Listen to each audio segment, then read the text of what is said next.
Hi, everyone. My name is Dr. Stephen Hussey. I am the heart coach, and this is the Healthy Heart webinar. And as you can see here, we're going to talk about heart health myths. We're going to talk about the keys to heart health, and we're going to talk about my three-step Healthy Heart coaching program. So, congratulations for taking the first step and taking an interest in your health and doing something about it. I think you're going to find this webinar very informative and interesting. So, let's get started. So first off, I don't want to waste anybody's time. I want to identify who this webinar and who my coaching is for, okay? So this is for anybody struggling with heart health, anybody struggling with autoimmune disease, and those are the two things that I focus on because as you'll learn throughout this webinar, I have my own experiences with those things, and that's what I've become passionate about. But it's really for people struggling with health in general and anyone who wants a higher level of health. So anybody who is motivated to achieve a higher level of health, or live without these conditions, or at least a lesser level of these conditions, this is who this webinar is for, and it's who my health coaching is for as well. So what are we going to talk about today? We're going to talk about why avoiding saturated fat and cholesterol is maybe the worst thing to do for heart health. We're going to talk about how everyday contact with toxins could be giving you heart disease. And we're going to talk about why not addressing stress is the biggest mistake when it comes to heart attacks and preventing heart attacks.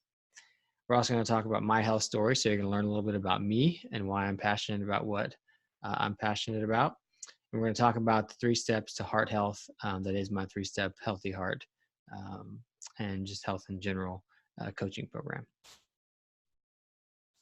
This is my promise to you. I can definitely give you a higher level of health, but I can also give you freedom. I can give you freedom from a fear of experiencing poor health, or I can give you freedom from the poor health you may be experiencing right now. And I can give you freedom to do the things you want to be able to do in your life without the limitations of poor health or of a disease you may be having. So that's my promise to you, and I see it every day. I see people regaining their lives and gaining that freedom again when they take the steps I outline in my health coaching program. So that's my promise to you. Now, how we get there, how we get to that freedom, is these 3 keys to success. And we're going to talk about those in this webinar. And we're going to see how they not only apply to heart health, but they apply to pretty much health in general, no matter what you may be dealing with. So we'll talk about those.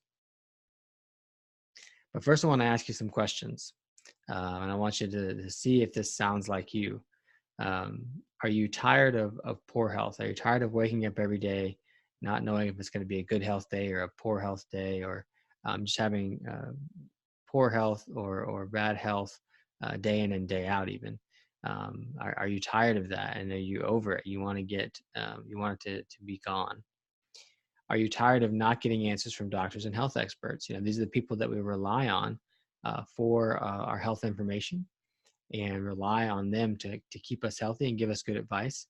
And many people are not getting answers, and they're getting really tired of that. Is that you? Do you feel like you're doing all the right things, all the things you read on the internet that say that are the healthiest, or that your doctor or health expert told you? You're doing all those right things, but your health is getting worse, or even just staying the same. Do you feel like you're doing the right things, but your health is still struggling? And are you frustrated and don't know what to do?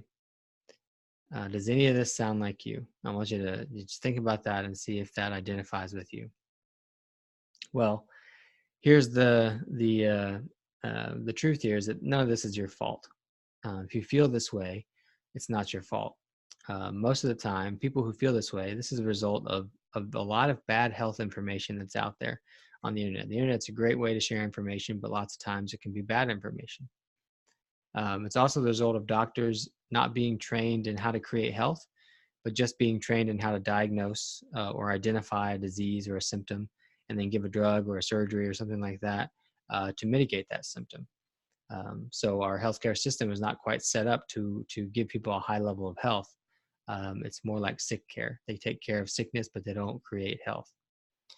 And it's also the result of major conflicts of interest in healthcare and in medical research. So if we look at, our healthcare system and the industry that it is, lots of times the things that it recommends or procedures that it does, the way it operates in general, is not necessarily designed to create health or the health of the patient, but designed to protect a bottom line that is the business of healthcare.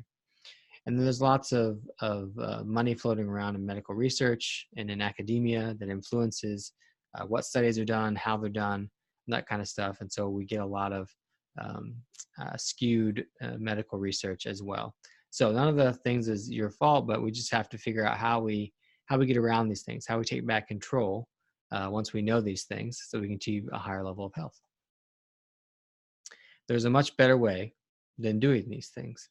And it's the way that I kind of had to discover on my own. As you'll see, we'll talk about my story. And I had to kind of figure out these things on my own. And I want to share them, and I do share them every single day with my clients and see the results. So as I mentioned, there's 3 keys to success, and this is the better way. So these 3 keys, if you learn them and master them, and you really implement them in your life, you'll wake up every morning knowing you're living in a way that prevents disease and increases longevity. How would that sound? I mean, how would that feel if you were able to wake up every day knowing that the things you were going to do that day, the food you ate, the way you lived your life, you knew that it was preventing disease and increasing longevity? Wouldn't that feel great? And you'll know that you don't have to be dependent on doctors to keep you healthy. We can depend on them in emergencies or when we get life-threatening traumas or infections or things like that. That's where they're very useful. But day in and day out, you're not going to have to be dependent on them to keep you healthy or tell you what to do to be healthy, because you're going to know. You're going to know, and you're going to know you're doing that every single day. You're preventing disease by doing that. To me, that just sounds like a great feeling to have. And so that's what I try and teach my clients, so that when I'm done coaching them, they can go on and keep doing these things the rest of their life, and know that they're doing what they can to prevent illness. So here's my story. Okay, so this is me, 6 years old, and I'm all smiles here, but I had a lot of chronic conditions and ailments as a child. So at age 2, my dad noticed that I was coughing and wheezing, and he had his own experience with asthma, and so he immediately said he has asthma. And so they took me to the doctor, and I was diagnosed with asthma. I also had many allergies, from cats to grass to foods, different types of foods of things, and these allergies would give me itchy eyes, sneezing, coughing, all this kind of stuff. Didn't really change with the seasons; it was always kind of there. So these 2 things just told me that I had inflammation. At the time, I didn't know that, but this inflammation eventually led to me being diagnosed with type 1 diabetes, which is an autoimmune attack. My body attacked the pancreas and the cells that make insulin and killed them. And so now I don't make insulin, so now I have type 1 diabetes. And I'll have that the rest of my life, no matter what I do, unless there's some stem cell cure or something that comes out. But I used to break out in chronic hives. I had to take the steroid prednisone, which made it really hard to control blood sugars as a type 1 diabetic. I had irritable bowel syndrome. And so all these things in my childhood, just I was the poster boy for inflammation, which is running rampant in my body. And then at age 18, when I started to think for myself in college a little bit, and figure out that the way I lived my life made these things easier to manage, or made them less bad for me. I started going to doctors on my own without my parents there. And at age 18, a doctor tried to put me on a blood pressure medication, even though my blood pressure at the time was perfectly fine. They just wanted to, quote unquote, protect my kidneys because I've been diabetic, and so that's what they wanted to do. And luckily, I decided not to take it. At age 22, a doctor tried to put me on a statin drug, which is a cholesterol-lowering medication. And even though my cholesterol was fine, it was the standard of care for anybody who was diabetic. And that just kind of troubled me a little bit, that my cholesterol was fine. The only reason they did it was for, these preventative measures. And I looked up the side effects of statins and I was like, no way, I don't want to do that. So it was clear to me that being dependent on this medical system was going to get me one thing, and that was either more medications. Nobody was telling me that how I live my life had an effect on how healthy I would be. And so I had to figure that out on my own, and I did. And I am proud to say that I have none of these things aside from that type 1 diabetes. I have no more allergies, no more asthma, no more hives, no more IBS, none of that stuff. It's all gone.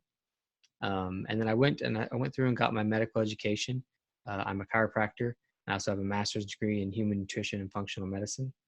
And I started to realize that the reason that these doctors were trying to put me on medications is because that's how medical education is set up. Even as a chiropractor, which is more holistic, it was very focused on the diagnosis.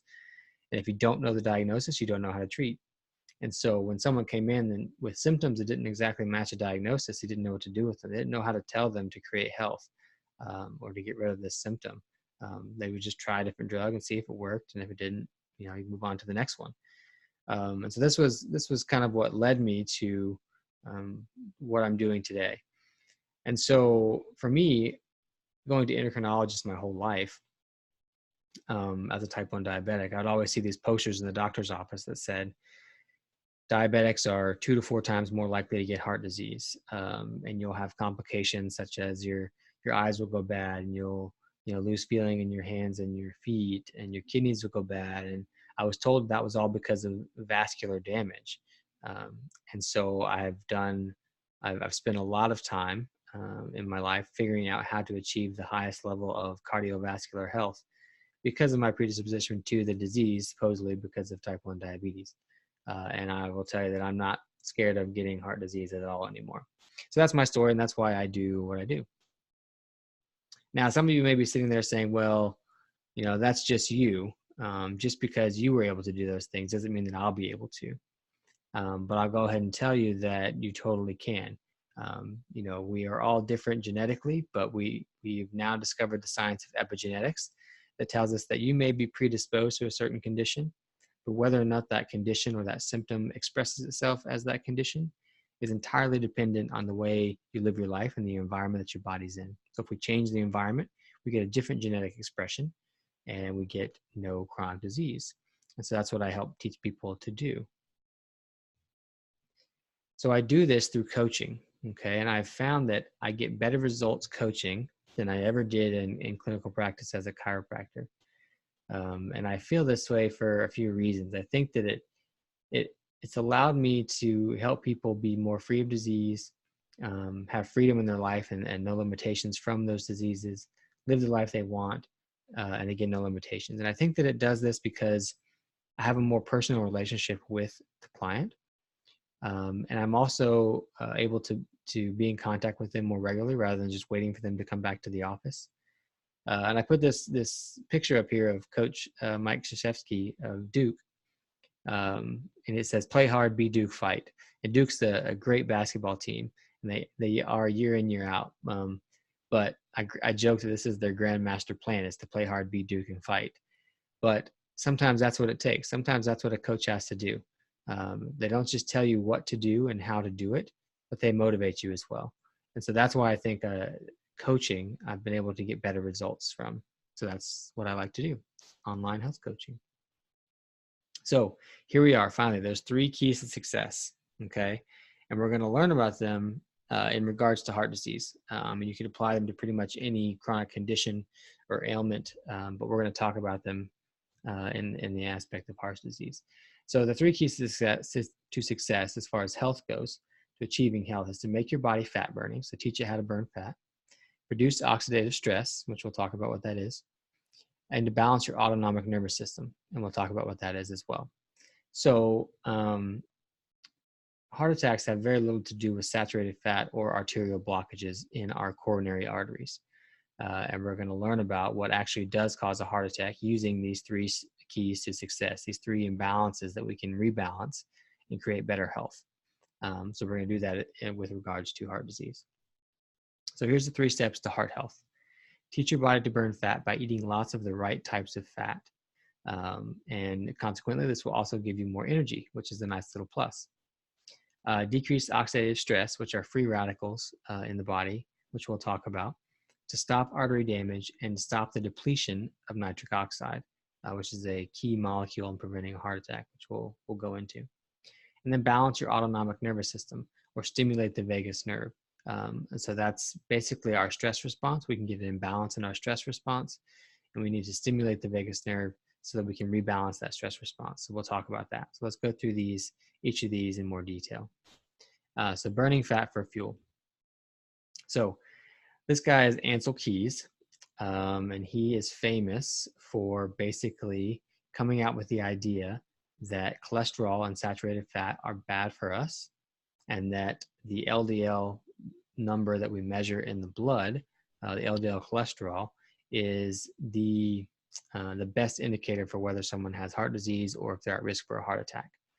And so he did this in 1953 based on a study that he did where he looked at the data from 6 countries, and he looked at the amount of fat and saturated fat they had in their diet and cholesterol, and he looked at the rates of heart disease.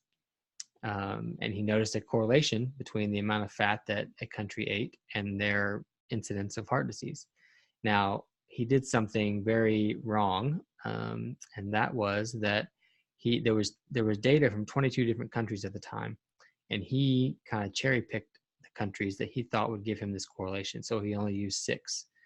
And there was actually 2 statisticians, scientists, one from UC Berkeley and one from who worked for the city of New York, who went back and did this experiment, did this, observational kind of study, and did it with all 22 countries and found no correlation between saturated fat and heart disease. Yet Ancel Keys was very adamant about this, and he pushed this through, and he was very good at marketing, and he had a lot of financial backing. And so it became the kind of the conventional wisdom that cholesterol and saturated fat was linked with heart disease, and that LDL cholesterol in the blood, elevated levels of it, was an indicator that you were going to have a heart attack.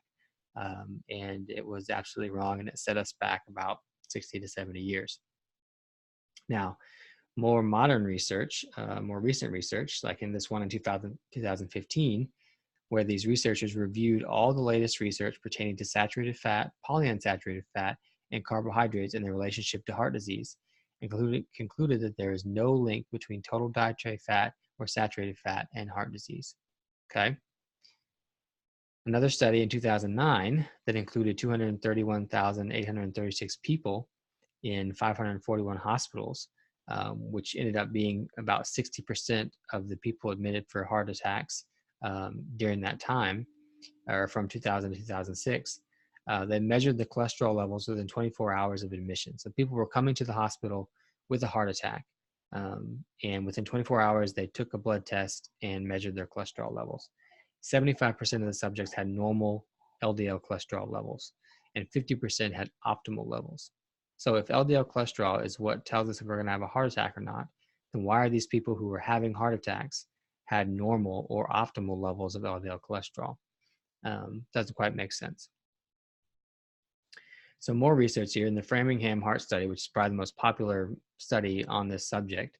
Lowering cholesterol led to increased mortality.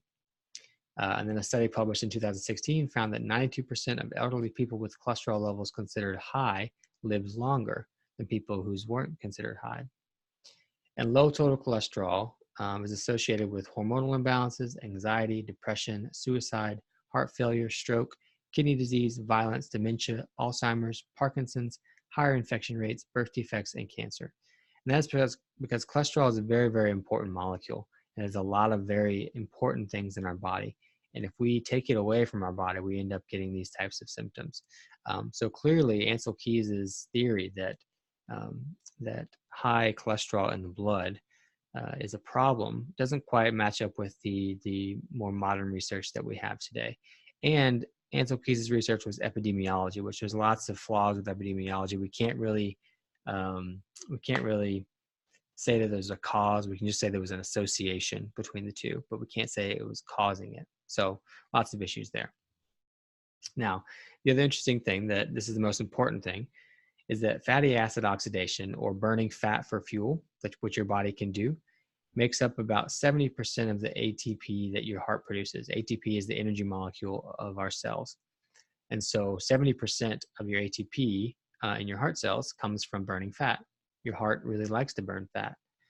And if it's forced to burn glucose, that's a problem, as we'll see.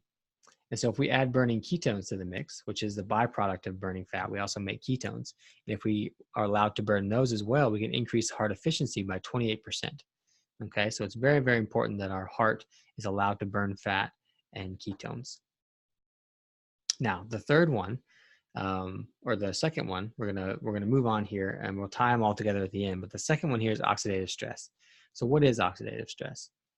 Oxidative stress is basically when things are exposed to oxygen, they can start to break down. Okay, so this is what happens when bronze turns green, like the Statue of Liberty, or when iron rusts, or when wood burns. It's exposed to oxygen and starts to break down. Now, in our bodies, we have this thing called the Krebs cycle, and it's how we take the energy from food, from the bonds we have in food, and we break it down, and we put it through this cycle so that we can make energy. Unfortunately, though, when we make that energy, we end up with a free radical at the end. And that's just the process of making energy. So it's kind of like anytime, it's like when a car burns fuel, it makes an exhaust that has a waste product, a bad product, And the same thing happens in our body. When we use this fuel, at the end of the line, we end up with a waste product, and that's called a free radical. And a free radical is basically just a molecule that has an unpaired electron. It likes to have 2 electrons, but it only has 1. And so it's very unstable, and it wants to be paired.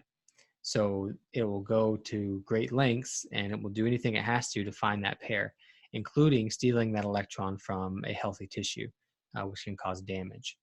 So if we look at here, the lining of our arteries is lined with this layer of what's called fourth phase water, and it's a very electronegative zone of water, so it can donate electrons. And if we have this high amount of oxidative stress, we can deplete that layer and then cause damage to the lining of our artery. Now, what causes oxidative stress? Well, oxidative stress is caused by, like I said, burning any type of fuel, but we get higher levels of oxidative stress when we burn carbohydrates for fuel. Oxidative stress can also be caused by elevated blood sugars, which can come from eating carbohydrates.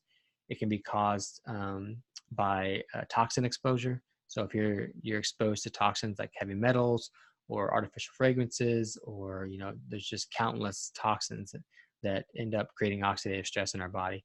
Those types of things can lead to excess oxidative stress. Now, the other thing is that when the lining of these arteries get damaged, the cells in the lining of the arteries are the ones that make what's called nitric oxide.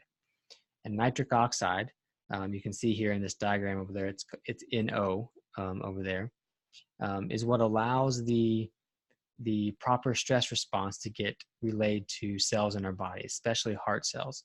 And if we're not making enough nitric oxide, then we don't get the proper signaling of the stress response of the autonomic nervous system into our heart cells. Okay, so if we get this high level of oxidative stress, it can deplete nitric oxide, and we get this impaired ability of our brain to communicate with our heart. We're going to see why that's a problem too. Now, we'll go right into that. The autonomic nervous system, which is our body's perceived stress response. Okay, so it's the part of our body that allows us to interpret our environment and see and tell us if we're in a stressful or a non-stress situation. Okay, so the way that it's supposed to work is that we look at it how it works in other mammals, and Dr. Robert Sapolsky has really done this work out on the African savanna, and they have like no stress response when they're just grazing on the savanna eating their food. But if something like a cheetah or lion comes out of the brush and tries to eat the zebra has a stress response, kind of an adrenaline or cortisol response. And if it gets away, that stress response immediately drops off, and they go right back to being completely normal, like the stress never happened. But that's the way it's supposed to work. That's the way our stress response is supposed to work. However, when you put us into the society that we're in, we have all these unnatural, like kind of constant stressors, along with our brains, which are very high level thinking brains. We tend to get this imbalance. And so Dr. Sapolsky says that we're the only species that can be thrown into a stress response just by thinking you're going to be thrown out of homeostasis, just by thinking something bad is going to happen to you. It may never happen to you. Or you could have a stressful response happen to you and you fear that it's going to happen again, or you could see it happen to someone else and you fear that it's going to happen, plus all the stress of sitting in traffic and wondering if your kids are going to be okay. Am I going to pass that test? Am I going to get that job promotion? All that kind of stuff. And so Dr. Sapolsky says that if you're constantly but incorrectly being convinced you're about to be thrown out of balance, you're being an anxious, neurotic, paranoid, or hostile primate who is psychologically stressed. And this imbalance in the stress response, like if we're too excited all the time, we think we're in the stress response all the time, it can create this imbalance in what our body thinks. So we can get stuck in that stress response and not come back to that non-stress response, which is problematic. So Dr. Sapolsky says that mobilizing energy while sprinting for your life helps save you, like the zebra was doing from that lion. But if we do the same thing chronically because of a stressful 30-year mortgage, and you're at risk for metabolic problems like diabetes and high blood pressure, because imbalance in those things can lead to those types of symptoms and ailments. But it can also directly contribute to a heart attack. And so here is the outline here. So we talked about the three things: fat burning, oxidative stress, depleting nitric oxide, and this imbalance in our autonomic nervous system. Okay, so let's say we've been living a stressful life, which most of us do. We have these stresses we can't do anything about. And we're getting this toxin exposure. We have a high level of oxidative stress. Um, we get this gradual inhibition of our non-stress response. We get the shutdown of the nitric oxide that tries to give those cells the natural stress response. And then all of a sudden, we have a very stressful event happen. Say, someone close to us dies, or we get fired from our job, or something happens. And because of these things, because we are have a high level of oxidative stress, we've already had this uneven stress response. When we get that stressful event that happens, that surge of adrenaline that we get causes the heart cells to revert to burning glucose instead of ketones. Because if we've been eating lots of carbohydrates and our body's not well adapted to burning fat, this is more likely to happen. We start burning, our heart cells revert to burning glucose instead of ketones and fat. And that's very problematic, because when the heart is forced to burn predominantly glucose, this causes a buildup in lactic acid in cardiac cells. So our heart is a muscle, just like our legs are muscles. If we go for a run, eventually we start to feel muscle burn in our legs, and that's lactic acid building up because our muscles are burning glucose when we go for a run. The heart does not like to do this. And if it's forced to do this because of this stressful event that happens, that burning glucose causes a lactic acid buildup in our heart cells, and that can cause a burn, which many people know as angina. Okay, so when that happens, two different things kind of happen. One, we get this pressure buildup because the lactic acid builds up, and we get this little bit of swelling. Okay, so this pressure buildup, usually the pressure is more from the blood going to the cells. But when the cells get this lactic acid buildup, now the pressure is reversed, and the buildup in the cell is pushing the blood out the other way. And that lactic acid buildup prevents calcium from getting into the cells, because the blood can't get to the cells now. And therefore the cells can't contract, because calcium is what the muscle cells use to contract. And so those two things cause this localized swelling, this edema, dysfunctional cell walls, dysfunctional cells without calcium, and eventually necrosis, which is tissue death, which is death of heart tissue, which we know as a heart attack. So a heart attack has nothing to do really with this blockage of coronary arteries, because there's other work from other scientists that shows that the body bypasses any blockage that may be there on its own. And that, there's so many people who have heart attacks and they find no blockage. And so these are the events that lead up to a heart attack. So if we want to prevent heart disease and heart attacks, we need to reduce our oxidative stress. We need to make sure that our body is burning fat for fuel, and we need to balance our stress response. Those are the key. That's the 3-step process to achieving heart health. But you can apply those to almost any chronic condition or ailment. Those are the three imbalances that are driving most chronic disease. So I want to talk about Greg. So Greg is a client of mine. He came to me. He was type 2 diabetic. He had high blood pressure, and he had fatigue. Actually, his wife came to me and was concerned about him and wanted to know what they could do. And so I put him through this program. We taught him how to measure and track these three imbalances and how to rebalance them using diet, using lifestyle changes, using some supplements and things like that. And over time, I think it took about 3 months. We started seeing, we saw a normal A1C. His doctor and him worked together to get him off his blood pressure medication because his blood pressure normalized. He had more energy. He's a chef, and he was getting very fatigued by the end of his shift. And if anybody of you works in the food industry, you know how intense those kitchens can get.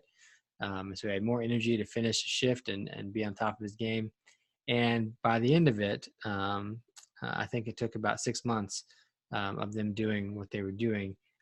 He was off all his medications, no more medications, including his diabetic medication, which was just astounding. And he was super happy. His wife was super happy, and it was just good all around. And I'm still, very much in contact with him today. And so also, his wife, Elizabeth, lost a lot of weight because she did the program along with him. She didn't necessarily have any of these diagnosed symptoms and chronic diseases that he had, but she did it too, and she lost a lot of weight. She's also very, very happy as well.